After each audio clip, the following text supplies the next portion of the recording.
नमस्कार, बहुत स्वागत है आपका। आप देख रहे हैं हरियाणा न्यूज। मैं हूं आपके साथ सृष्टि मेहता।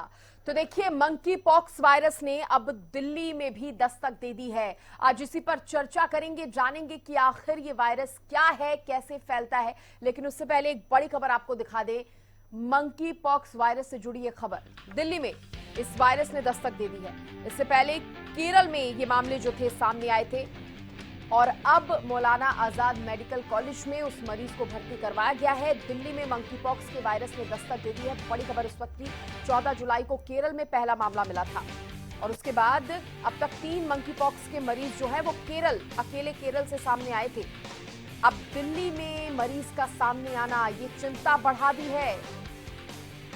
इस मामले ने चिंता बढ़ा दी है। दिल्ली में मंकी पॉक्स वायरस ने दस्तक दे दी है। मौलाना आजाद मेडिकल कॉलेज में उसे भर्ती कराया गया है। तेज बुखार और स्किन में घावों के बाद भर्ती कराया गया है। 14 जुलाई को केरल में पहला मामला मिला था।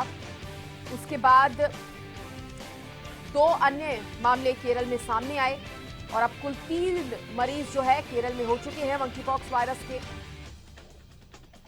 यूएई से लौटे थे ये मरीज, बताया जा रहा है। केरल में मिले तीनों मरीज यूएई से लौटे थे।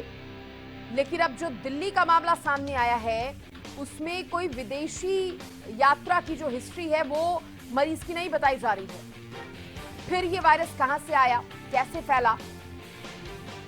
दिल्ली में मिले मंकी पॉक्स वायरस ने चिंताएं बढ़ा दी हैं। कहा जा रहा है कि ये जो युवक था ये अभी हिमाचल प्रदेश से आया था छुट्टियां मनाने के लिए और छुट्टियां मनाने के लिए हिमाचल प्रदेश गया था और उसके बाद जब वो घर लौटा तो हल्का बुखार हुआ। उसके बाद पता चला कि मंकी पॉक्स वायरस हो गया है।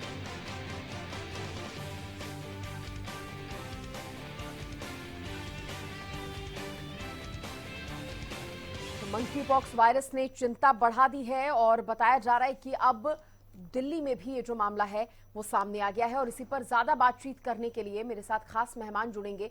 सबसे पहले मेरे साथ डॉक्टर अवनीश शर्मा जुड़ गए हैं। ये स्किन स्पेशलिस्ट हैं। डॉक्टर अवनीश, बहुत बहुत स्वागत है आपका हरियाणा न्यूज पर। नमस्कार मैम। नमस्कार सर, पहला सवाल मेरा आपसे यही है कि क्या है ये मंकी पॉक्स वायरस, इसको कैसे समझा जाए आसान भाषा में? हाँ, मंकी पॉक्स वायरस जो है basically pox group of viruses हैं जो पहले स्मॉल पॉक्स करता था और इसी जो है बफेलो पॉक्स करता था। और ये सिंपल वायरल इन्फेक्शन जैसे कि आपका जो और इन्फेक्शन होते हैं चिकन पॉक्स से, उस तरह के ही ब्लिस्टर्स बनते हैं। फीवर आता है, चिल्स होते हैं, बॉडी एक होता है। उसके बाद जो है पूरी बॉडी में जो रैशेज आ जाते हैं और जो रैशेज आते हैं वो ब्लिस्टर्स आते हैं। पहले पैप्यूल बनता है, फिर ब्लिस्टर्स बनता है, पूरी बॉडी में जो फैल जाते हैं। और इसमें सबसे इम्पोर्टेंट बात यह है कि वो ब्लिस्टर्स के साथ जो है आपके बॉडी पे जो है लिम्फेडेनोपैथी भी हो जाती है, गले में जो और बगल में, और जो सब जगह गांठें बन जाती हैं। जनरली जो वायरस जो आता है इसका इंक्यूबेशन पीरियड जो होता है वो 7 डेज के आसपास होता है और 2 से 4 हफ्ते का जो है पूरा duration of treatment 2 to 4 weeks का ट्रीटमेंट होता है, जिसमें आपको फीवर विद चिल्स आता है और ब्लिस्टर बन जाते, पूरी बॉडी में फैल जाते हैं वो। और जो है जो ब्लिस्टर्स गले में गांठें होती हैं, बॉडी में गांठें हो जाती हैं, पूरी बॉडी के अंदर छोटी जो है लिम्फ नोड्स आपके लिम्फेडेनोपैथी हो जाती है। सर, जब शुरुआती दौर में कैसे जो मरीज है वो पहचान पाएगा कि उसको ये वायरस हो सकता है? मैडम ये जब अगर फीवर विद चिल्स के साथ अगर गले में गांठें हैं, बगल में गांठें हैं, ग्रॉइन में गांठें हो रही हैं, तो वो सोचे कि ये मंकी पॉक्स है। अगर वो नहीं है तो ये फिर जो है फिर चांसेस कम होते हैं मंकी पॉक्स होने के। दूसरी बात ये है कि जो मंकी पॉक्स के जो ब्लिस्टर्स और रैश आते हैं वो पाम्स में ज्यादा आते हैं। दूसरा ये है कि वो एकदम से आ जाते हैं कि टाइम पे पूरे शरीर में आते हैं। और जो है जो लिम्फेडेनोपैथी वाली बात मैंने करी है कि गले में गांठें होती हैं, बगल में गांठें होती हैं, वो बाकी चिकन पॉक्स वगैरह में नहीं होती हैं, वो मंकी पॉक्स में ही होती हैं। तो गांठों की वजह से ये अलग है चिकन पॉक्स से, ये भी कहना कहीं ना कहीं गलत नहीं होगा। डॉक्टर अवनीश, मैं आपसे ये भी जानना चाहती हूँ क्योंकि हम कोरोना वायरस के दौर से गुजरे हैं और हमने देखा है कि वो कितनी तेजी से फैलता है। बात अगर मंकी पॉक्स वायरस की करें तो क्या ये भी तेजी से फैलता है और फैलता कैसे है वो भी बताइए। मैडम ये उतनी तेजी से नहीं फैलता है जितना चिकन पॉक्स फैलता है तेजी से, क्योंकि बाय एयर ट्रांसमिशन इसका कम है। ये क्लोज कांटेक्ट से, एक्सचेंज ऑफ बॉडी फ्लूइड से, किसिंग से और सेक्सुअल रूट से फैलता है। It goes more with that. तो सर अगर आप कह रहे हैं कि आसानी से नहीं फैलता, खतरनाक कितना है सर? क्या चिकन मैम क्लोज एयर, जैसे कोरोना था ना कि उसका एयर रूट ट्रांसमिशन बहुत हाई था, उतना हाई इसका एयर रूट ट्रांसमिशन नहीं है, ड्रॉपलेट ट्रांसमिशन। और इसमें क्लोज कॉन्टेक्ट्स में जैसे सेक्सुअल एक्ट में लोग हैं और वैसे हैं, क्या बोलते हैं उसको, अपना जो है किसिंग से, एक्सचेंज ऑफ फ्लूइड से, किसी को बॉडी पे लीजन्स हो रहे हैं, रैशेस हो रहे हैं, कोई इसको टच कर रहा है, तो उससे ज्यादा फैलता है। सर कितना खतरनाक है ये वायरस? मैडम दो वैरायटी है, कॉन्गो बेसिन और वेस्ट अफ्रीका। 1958 से आ रहा है, बार बार तीसरी चौथी वेव आई है, यूरोपियन कंट्रीज में आई है, अब इंडिया में आ गई है। उतना जो कॉन्गो बेसिन है वो ज्यादा सीरियस था, ये इतना सीरियस नहीं है।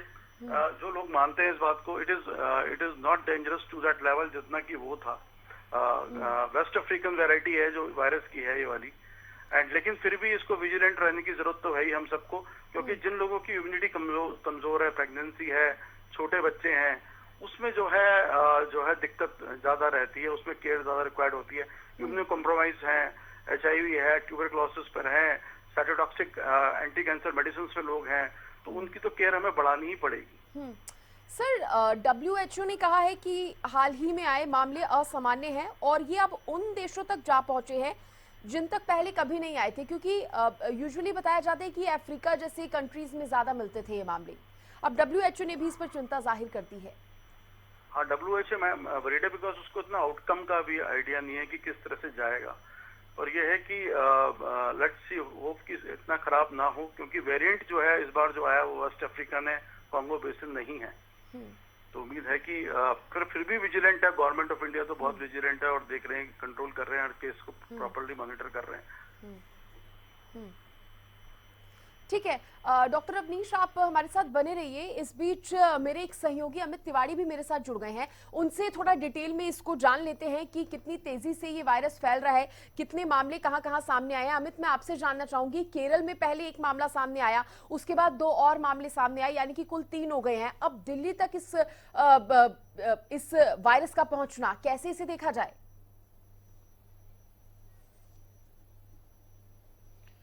बिल्कुल सृष्टि, पहला मामला जो आया था केरल में काफी चौंकाने वाला था। 14 जुलाई को आया था और उसकी पुष्टि हुई थी, केरल स्वास्थ्य मंत्रालय ने उसकी पुष्टि की थी कि 14 जुलाई को पहला मामला मंकी पॉक्स का आया। उसके बाद 18 जुलाई को एक और मामला आया और फिर तीसरा मामला 22 जुलाई को आया, और तीनों ही जो मरीजों की जो ट्रैवल हिस्ट्री थी वो UAE की थी। तो ऐसे में केरल स्वास्थ्य विभाग ने एहतियात बरतने के निर्देश दिए और तमाम जो औपचारिकताएं करनी होती हैं वो की। और अब जो मामला आया है वो दिल्ली में आया है, और सबसे अहम बात यह है कि इस शख्स की जो 31 साल का है और इसकी कोई ट्रैवल हिस्ट्री विदेश की नहीं है। ऐसे में ये काफी हैरानीजनक मामला है, और इसमें जो वायरस उसके अंदर आया है उसकी स्किन में जो आए हैं जो जिस प्रकार के निशान, और उसकी जो पुष्टि की गई है, जो उसकी जांच हुई है उसमें वो उसकी रिपोर्ट पॉजिटिव आई है। तो ऐसे में यह काफी जो चौंकाने वाला मामला है, क्योंकि इसकी ट्रैवल हिस्ट्री नहीं है, ऐसे में उसको वायरस कहां से आया, यह तमाम बातें, और इस पर काफी एहतियात बरतने की जरूरत है और काफी इसके लिए सतर्क लोगों को करने की जरूरत है। देखने वाली बात होगी कि स्वास्थ्य विभाग जो इसको देखते हुए कितना अलर्ट बरतता है और क्या क्या हिदायतें जारी करता है। फिलहाल यह चौथा जो मामला है, यह भारत में चौथा मामला है, और चौथा मामला इसलिए सबसे ज्यादा चिंताजनक है क्योंकि मरीज की ट्रैवल हिस्ट्री नहीं है। तो ऐसे में वायरस उसके अंदर आया कैसे, यह एक बड़ा सवाल है। अब कहा जा रहा है कि अमित, हिमाचल प्रदेश वो गया था ये मरीज एज अ टूरिस्ट। सृष्टि, अगर हिमाचल प्रदेश में भी गया था तो फिर उसके अगर ये विदेश की कोई हिस्ट्री नहीं है, क्योंकि विदेशों में अभी तक जो मामले सामने आए थे वो विदेशों में ही आए थे, भारत में नहीं था। केरल में पहला मामला आया, उसके बाद लगातार अलर्ट किया गया लोगों को, लेकिन केरल में एक के बाद एक 3 मामले आए। अब यह राजधानी दिल्ली में मामला आया और इसकी ट्रैवल हिस्ट्री विदेश की नहीं है, देश में ही है, हिमाचल प्रदेश जाना है, तो क्या हिमाचल प्रदेश में काफी और ऐसे केसेस हो सकते हैं या उनकी अभी तक पहचान नहीं हुई है? यह एक गंभीर बिल्कुल। चिंता की बात है कि अगर वो हिमाचल में है तो क्या वहाँ एहतियात बरती जा रही है, वहाँ ऐसे मरीज आए सामने, ठीक है अमित, तो अभी रोक रही हूँ आपको, स्वास्थ्य मेरे विभाग को इस साथ ओर भी जरूर ध्यान देना होगा। जी ठीक है। सृष्टि। हेल्थ एक्सपर्ट डॉक्टर दीपक साहू जी भी जुड़ गए हैं। बहुत स्वागत है डॉक्टर दीपक साहू आपका हरियाणा न्यूज पर। सर, सबसे पहले तो मैं आपका रिएक्शन जानना चाहूंगी, कैसे समझा जाए इसे? चिंताएं कहीं ना कहीं मंकी पॉक्स ने बढ़ा दी हैं। हाँ जी, देखिए मंकी जो है तो ये अदर कंट्रीज में देखने को मिल रहा था, बट क्या है, ये एक वायरल डिजीज है और वायरल डिजीज की भयावहता का भी हम अनुमान लगा सकते हैं कोविड को देख के। कोविड भी जस्ट लाइक है वायरल डिजीज। अब कोविड में भी इतना एक पेशेंट हम देखा था, बट मैं ये नहीं कहूंगा कि वो मंकी पॉक्स का था, लेकिन उसमें जो हमने देखा उसको पैचेस थे बॉडी पे same to same like monkeypox. But ये थोड़ा सा डिफरेंशिएट करने में भी इसमें थोड़ा सा कठिनाई हो सकती है, क्योंकि कभी कभार चिकन पॉक्स या इस तरह की जो है इसमें वेरिएशन करने में थोड़ा हमें दिक्कत हो जाती है। अब एक पेशेंट मेरे पास में सर आपको रोक रही हूँ आपको, क्योंकि आपकी वॉइस बहुत ब्रेक होकर आ रही है, तो आपकी पूरी बात समझ नहीं पा रहे हम।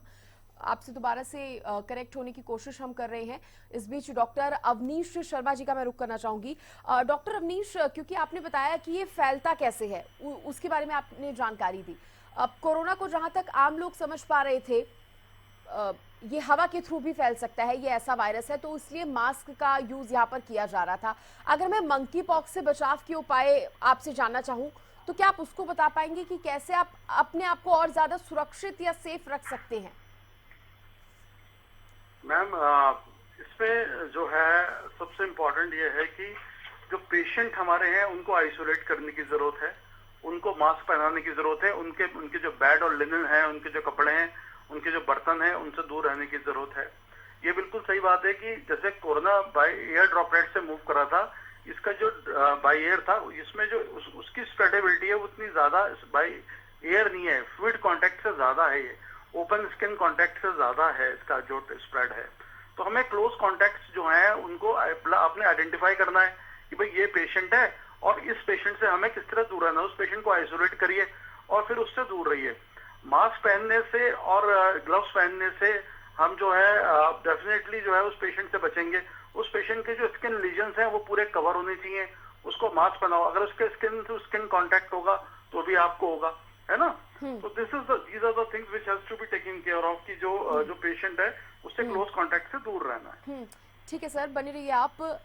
डॉक्टर दीपक साहू, आपसे जानना चाहूंगी, आप अपनी बात पूरी कीजिएगा, साथ साथ ये भी आपसे सवाल करना चाहूंगी कि WHO का कहना है कि जो चेचक का जो टीका है वो कहीं ना कहीं इस पर 85% तक कारगर है।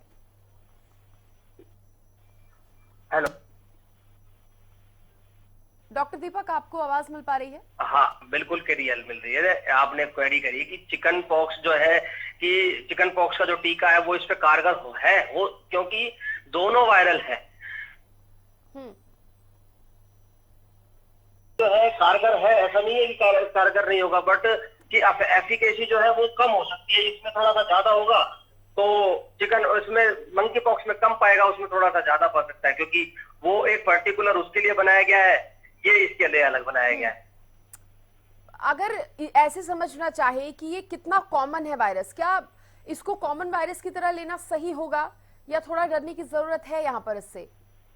दीपक साहू, डॉक्टर दीपक। हाँ, ये एक स्पेशल केस होते हैं। मंकी पॉक्स आज से पहले बहुत कम देखने को मिलता था, बट अभी भी कुछ केसेस, फ्यू केसेस हैं ओवर इंडिया की मैं बात करूंगा, तो ऐसा नहीं है कि ये बहुत कॉमन बीमारी है। कभी कभी कभार दिखती है और इसका हम एक कंट्रोल भी इजीली कर लेंगे, जो तो इजीली ट्रीट हो जाएगा। और इसकी जो भी थेरेपीज होंगी, जो वैक्सीन आगे हम इनके लिए बनाएंगे, वो पेशेंट ले और अपने आप को आइसोलेट रखे, जिससे कि स्किन टू स्किन कनेक्ट होने से भी ये जो फैले ना। तो इस चीज को बचाना है, हमें पेशेंट को आइसोलेट करके रखना है और उसको ट्रीटमेंट देना है। सर, वायरस कोरोना की अगर बात करें तो हमने देखा था कितने बड़े स्तर पर, कितने बड़े लेवल पर वो फैल गया था, इंडिया में ही नहीं, देश में ही नहीं, विदेशों में भी। मंकी पॉक्स की अगर बात करें तो इंडिया में इसके कितने बड़े लेवल पर फैलने की आशंका है या उम्मीद है? देखो मैम, वायरल डिजीज है। वायरल क्या है मैम, ये जो एरिया में फैलता है, कोई भी पेशेंट लाता है तो अगर वो सपोज करिए अगर स्पुटम है या कोई थूक देता है या सांस के थ्रू या कोई भी ड्रॉपलेट है तो फैलने के चांस रहते हैं। इतना नहीं है, फैलेगा तो सही। तो अगर हम दोनों में सीवियरिटी की बात करें तो सीवियरिटी इसमें थोड़ी ज्यादा हो सकती है, क्योंकि इसमें पैचेस है, स्किन रैशेज है, डिफिकल्टी इन ब्रीथिंग भी इसमें देखने को मिल सकती है। तो सीवियर तो मैं कहूंगा, क्योंकि पेशेंट को इतना जबरदस्त इसमें स्किन इन्फेक्शन होता है कि पेशेंट को काफी दिक्कत इसमें हो सकती है। लेकिन बात दोनों सकते हैं। अब दोनों में हमने इसमें भी आइसोलेशन लेना था, हाइजेनिक आइसोलेशन इसमें भी करना है कि जिससे कि घर के और मेंबर अफेक्टेड ना हो और उसको वही की वही हम कंट्रोल कर सकें। ठीक है डॉक्टर अवनीश, मैं आपसे जानना चाहूंगी क्योंकि आप स्किन स्पेशलिस्ट हैं और ये स्किन डिजीज है, सबसे ज्यादा डर इस पे यही बात का है कि जो हम स्किन पर देख रहे हैं वो किस तरह से उभर कर आ रहा है। उसके बाद कहा जा रहा है कि जब ये ठीक हो जाएगा तो भी स्किन पर निशान रह जाएंगे मरीज के, ये कितना सही है? और अगर मैडम ऐसा है, मैं आपको समझाता हूँ मैडम। इस 7 डेज में इसके जो लीजन्स आने चालू होते हैं, जो पैप्यूल, पस्ट्यूल्स, मतलब पस वाले दाने, फिर जो है वो स्कैब बनकर जो है 14 से 20 डेज में जो है वो गिर जाता है। जिस दिन इसमें इसके अंदर जो है रैशेज आने चालू होते हैं उससे एक दिन पहले से इन्फेक्टिव होता है, और जब तक वो गिर नहीं जाते हैं सूख कर रैशेज, तब तक मरीज जो है इन्फेक्टिव होता है। तो सबसे इम्पोर्टेंट बात यह है कि जब तक मरीज इन्फेक्टिव है तब तक उसके वुंड की केयर की जाए, उस पर एंटीबायोटिक लगाई जाए, उसके हाथों को कवर रखा जाए ताकि वो औरों को इन्फेक्ट ना करे, उसको एंटी एलर्जिक दी जाए ताकि वो खुजली ना करे, और उसको ओरल एंटीबायोटिक दी जाए अगर फर्स्ट पड़ गया है ताकि वो ड्राई हो सके। पेशेंट उसको खुजली ना करे, खुजली करेगा तो उसको ज्यादा कुरेद देगा तो फिर वो स्कार बनने के चांसेस बढ़ जाएंगे। थोड़े बहुत स्कार तो आते ही हैं पर वो ग्रेजुअली जो है वो ठीक हो जाते हैं। इसमें सीवियरिटी ऑफ इलनेस पे डिपेंड करता है कि पेशेंट अगर कम बीमार है तो लेस देन 5 स्किन लीजन्स हो सकते हैं, बहुत बीमार हो तो मोर देन 500 लीजन्स भी हो सकते हैं। तो अगर इलनेस कम है तो कोई चिंता की बात नहीं, ज्यादा अगर है तो patient should take appropriate care. दूसरी बात यह है कि इसमें कुछ साइन एंड सिम्टम्स होते हैं जो सीवियर इलनेस इंडिकेट करते हैं, जैसे कि आंखों में दर्द होना, कॉर्नियल अल्सरेशन है, सांस फूलना। तो ये सब चीजें इंडिकेशन है कि सीरियसनेस इंडिकेट करती है। तो पेशेंट को ये भी हमें वॉच करना चाहिए कि पेशेंट को जो है कोई सीरियस हॉस्पिटलाइजेशन की तरफ तो नहीं जा रहा है patient. This is also important. Shortness, ठीक है, दौरे पड़ना, ये सब चीजें हैं जो शॉर्टनेस ऑफ ब्रेथ है, पेन इन आईज है, सीजर्स हैं, इन चीजों के लिए भी इसमें वॉच करना होता है अपार्ट फ्रॉम स्किन लीजन्स। दूसरी बात यह है कि it has been seen that it is a patient who has a multiple sexual partners, वो उनको ज्यादा चांसेस है बिकॉज वो ज्यादा लोग के कांटेक्ट में आते हैं, और जो समलैंगिक वाले लोग हैं उनमें भी चांसेस ज्यादा बढ़ जाते हैं इस बीमारी के अंदर, क्योंकि उनका इम्यून सिस्टम थोड़ा डाउन होता है और इस बीमारी में ये देखा गया है। तो ये सब भी चीजें हैं कि ये जो है हर आदमी नोट करे कि मैं कहाँ जा रहा हूँ, किससे मिल रहा हूँ। जब जहाँ पे जिस जगह पर एंडेमिक यानी बीमारी जिस जगह है, कहीं मैं वहां गया तो नहीं था, अगर मैं गया था मुझे बुखार हो गया, रैशेज हो गए हैं, मेरे गले में गांठें आ रही हैं, तो फिर वो इसके लिए टेस्ट होता है PCR, वो टेस्ट कराए अपना, उससे पता लगेगा कि आपको क्या स्थिति बन रही है, और हेल्थ केयर वर्कर को दिखाए। दूसरी बात यह है कि इसमें जो हेल्थ केयर वर्कर्स हैं उनकी केयर बहुत इंपॉर्टेंट है, क्योंकि पेशेंट उनके पास भी जा रहा है और वो सैंपल्स ले रहे हैं, तो वो सब ग्लव्स पहने, वो मास्क पहने अगर इस तरह का पेशेंट आता है उनके पास तो। ठीक है, प्रिकॉशंस बरतने की मरीज को तो जरूरत है ही, लेकिन जो उनके आसपास लोग जा रहे हैं उनको भी बहुत ज्यादा जरूरत है कि अपना ख्याल रखें, प्रिकॉशंस बरतें। ठीक है मैम, क्योंकि क्लोज कांटेक्ट से स्प्रेड हो रहा है और ड्रॉपलेट से इतना नहीं है, तो जो लोग बिल्कुल क्लोज कांटेक्ट में रहते हैं उनको, जैसे आदमी के जिसको बुखार है, रैशेज है और गले में गांठें हो रही हैं, तो वो फौरन अलर्ट हो जाए, उससे थोड़ी दूरी बनाए, खुद भी मास्क पहने, उसको भी बनाए, उसकी बॉडी को कवर रखें अगर रैशेज आ रहे हैं, और ग्लव्स लेके और उससे सेपरेशन थोड़ा सा रखें, ध्यान रखें और उसको ऑब्जर्व करें, ऐसे मरीज को टच ना करें, दूरी बनाए रखना जरूरी है। ठीक है डॉक्टर दीपक साहू, मैं आपसे जानना चाहूंगी, क्योंकि कोरोना वायरस की जब हमने बात की थी तो अगर बाद में ऐसा माना जा रहा था कि अगर कोई हेल्दी व्यक्ति है तो वो कोरोना वायरस से जल्द ही निजात पा लेगा, जल्दी ठीक हो जाएगा, लेकिन अगर कोई पहले से संक्रमित है, किसी को कोई किसी तरह की प्रॉब्लम है, कोई डिजीज है, तो उस पर ये कोरोना वायरस ज्यादा इफेक्ट कर रहा था। ऐसे ही क्या मंकी पॉक्स में भी है? डॉक्टर दीपक साहू। ये ऐसा है, जैसे कोमोर्बिडिटी किसी के अंदर है, लाइक बीपी, शुगर, हाइपरटेंशन या इस तरह की कोमोर्बिडिटी का अगर वो पेशेंट है, जो उसको कोविड ने इन्फेक्टेड किया था, तो उसमें क्या है कि डेंजरस कंडीशन ज्यादा बनी थी और रिक्वायरमेंट हुई थी।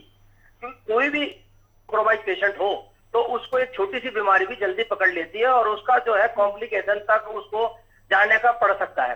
अब बात करें मंकी पॉक्स की, अगर यही बीमारी किसी इम्यूनो कॉम्प्रोमाइज में होती है तो ये उसको ज्यादा इवन उसे आगे तक रहना पड़ सकता है। अब जैसे डॉक्टर साहब ने बात करी कि कॉर्नियल अल्सरेशन वगैरह और बोन में चला जाएगा तो बोन डिसऑर्डर और कॉर्नियल अल्सर, इस तरह की जो है आई से रिलेटेड भी जो है दिक्कत तो हो सकती है। अगर यही बात करें, अगर यही शुगर पेशेंट हो और उसके अंदर ये पेशेंट ऑपरेट भी हो सकता है और एक सीरियस कंडीशन बन सकती है और नहीं इलाज समय पर मिला तो डेथ भी उसमें हो सकती है। तो मेरा कहना यही है कि कोमॉर्बिडिटी पेशेंट को अगर ये होता भी है तो वो अर्ली क्योर करके उसको ट्रीट करने की कोशिश करें। अगर किसी गले के अंदर तो उसको इग्नोर ना करते हुए देखें और अर्ली ट्रीटमेंट और अर्ली डायग्नोसिस जो है बेस्ट ऑप्शन होता है इन बीमारियों के अंदर, क्योंकि ये फैलती है। तो वायरल है, अब वायरल कोविड भी था, ये भी है, तो सेम टू सेम मैं तो यही कहूंगा कि हाँ, इनमें सिमिलरिटी है। डॉक्टर दीपक, ये भी जानना चाहूंगी आपसे, क्योंकि कोविड होगा जब फैलेगा बट तो स्किन टू स्किन ज्यादा होगा। कोविड फैला तो उसके लिए वैक्सीनेशन अभियान शुरू किया गया, वैक्सीन निकाली गई। क्या एक समय ऐसा भी आ सकता है कि मंकी पॉक्स वायरस ना फैले, इसके लिए भी इस तरह का कोई वैक्सीनेशन हो अभियान? इस पर भी क्या आप रिसर्च की जा रही है? नहीं पाए हैं। जैसे जैसे बढ़ेगा, अगर नंबर ऑफ केसेस कंटिन्यू बढ़ते हैं, कोविड की तरह अगर ये पैर पसारता है तो हम इस पे एक्शन करेंगे। जो भी होगा इसमें वैक्सीन जो है वो बनेगी, वो फिर वो मस्ट हो जाती है इसको कंट्रोल करने के लिए, क्योंकि ये हमारे स्किन को पकड़ेगा, फिर बोन हो जाता है। लेकिन मैं नहीं कहूंगा कि इतना हो, तो इसको पहले ही कंट्रोल कर लिया जाए। और इसके लिए कोई हो सकता है कि वैक्सीन ना हो, कोई ओरल मेडिसिन या कोई भी टैबलेट फॉर्म में आ जाए जो कि इस चीज को कंट्रोल कर सके और काबू ही पा लेंगे। कोई ऐसा फैक्टर नहीं, अगर इसको कोविड में प्रिकॉशन लेते थे वैसे लें तो ये फैलेगा नहीं, यही कंट्रोल हो जाएगा। अगर बढ़ता भी है तो वैक्सीन तो इसमें बनेगी और फिर इसका जो है हम ट्रीटमेंट किस तरह से करें। ठीक है डॉक्टर दीपक, यहाँ पर मैं आपसे एक आखिरी कमेंट में एडवाइस जानना चाहूंगी जो आप हमारे दर्शकों को दे पाए इस मामले से जुड़ी, मंकी पॉक्स से बचाव की, या कोई भी एडवाइस अगर आप देना चाहें। मेरी एडवाइस यही है कि चाहे कोविड का इन्फेक्शन हो और चाहे मंकी पॉक्स का इन्फेक्शन है, दोनों वायरल है। वायरल हमेशा गंदगी, और इस टाइम क्या है, कल्चर है वो बहुत जल्दी हो जाता है, तो बाहर की चीजों को अवॉइड करें। और अगर कोई भी दिक्कत लगती है, कफ, कोल्ड, फीवर या फिर गले में दर्द, तो तुरंत जो है हेल्थ केयर वर्कर से, किसी डॉक्टर से, अपने नियरेस्ट डॉक्टर से कांटेक्ट करके तुरंत इसको डायग्नोस नहीं बेटा हो। अगर हो भी जाते हो तो इसको आइसोलेट होके अपने डॉक्टर से कंसल्ट करके इसका ट्रीटमेंट लें, जिससे कि आप अपने घर वालों को बचा सके, अपने कम्युनिटी को बचा सके। इसमें हमारा आपको सहयोग करें और मेन हमारा ट्रीटमेंट इसमें यही है कि अर्ली को ट्रीट करा।